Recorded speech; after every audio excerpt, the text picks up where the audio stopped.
Hello दोस्तों। आज हम एक जो विषय पढ़ते हैं राजनीति, उसके बारे में थोड़ी सी चर्चा करेंगे। राजनीति दो शब्दों से मिलकर बना है, राज और नीति। इसका मतलब है कि किसी भी क्षेत्र या राज्य पर शासन करने के जो नियम होते हैं, उन नियमों को ही हम राजनीति कहते हैं। या शासन, दूसरे शब्दों में कहें तो शासन करने की प्रक्रिया राजनीति कहलाती है। पुराने इतिहास से, प्राचीन इतिहास के अनुसार अगर हम बात करें तो पहले कबीलाई सभ्यता होती थी।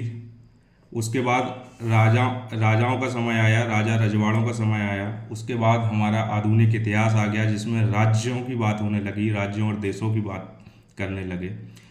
हर समय पर कबीलों में उनका एक मुखिया हुआ करता था, राज्यों में राजा रजवाड़े हुआ करते थे।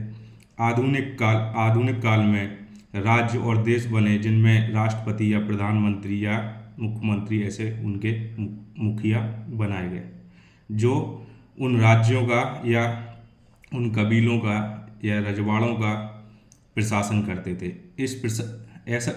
इन जगहों पे प्रशासन करने के लिए उन्हें किसी न किसी नियमों की आवश्यकता पड़ती थी।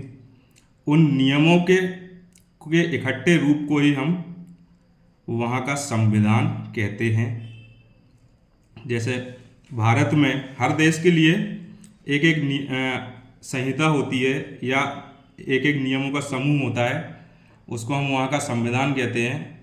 भारत के पास भारत का स्वयं का एक संविधान है, जो भारत में शासन व्यवस्था को चलाने के लिए बनाया गया है। भारतीय संविधान का संक्षिप्त इतिहास।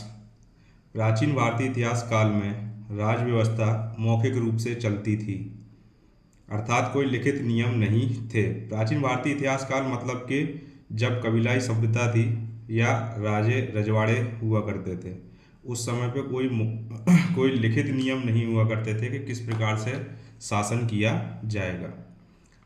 जो भी शासन किया जाता था वो मौखिक रूप से किया जाता था।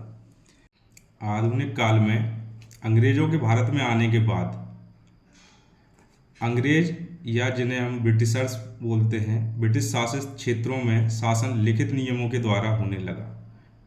क्योंकि अंग्रेज भारत में आए ही चार्टर्ड एक्ट के द्वारा थे, जो कि लिखित था।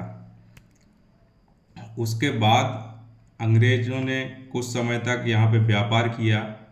धीरे धीरे यह यहाँ की राजनीति में लिप्त होते गए और 1757 में प्लासी का युद्ध जीता, 1764 में बक्सर का युद्ध जीता।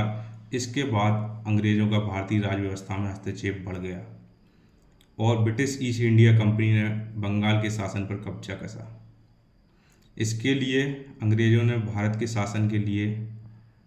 में शासन करने के लिए अधिनियम पारित करना शुरू कर दिया। यही अधिनियम भविष्य में भारतीय संविधान के विकास की सीढ़ी बने। इस क्रम में निम्नलिखित अधिनियम आए, जिनके बारे में हम कल से जानना शुरू करेंगे।